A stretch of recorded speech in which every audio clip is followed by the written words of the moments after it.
লোকসভা নির্বাচনের ঠিক আগে দেশ জুড়ে নাগরিকত্ব সংশোধনী আইন সিএএ কার্যকর করল মোদী সরকার। কেন্দ্রীয় স্বরাষ্ট্র মন্ত্রকের সরকারি ওয়েবসাইটে সিএএ কার্যকরার বিজ্ঞপ্তি জারি হল।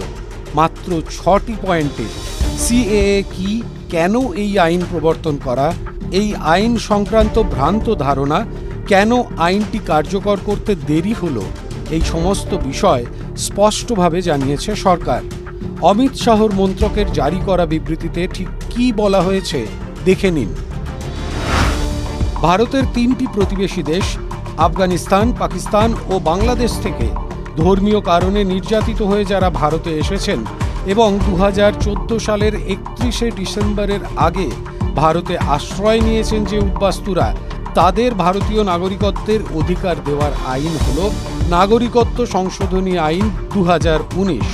নাগরিকত্ব দেওয়া হবে এই 3 দেশ থেকে আসা 6টি সংখ্যালঘু সম্প্রদায়ের মানুষদের।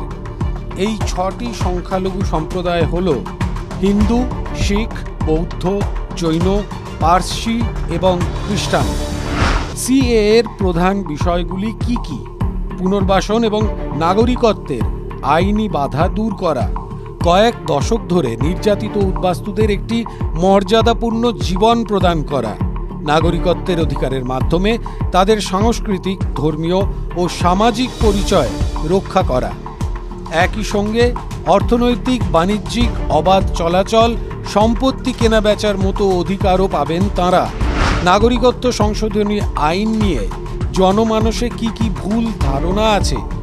এটি নাগরিকত্ব দেওয়ার আইন।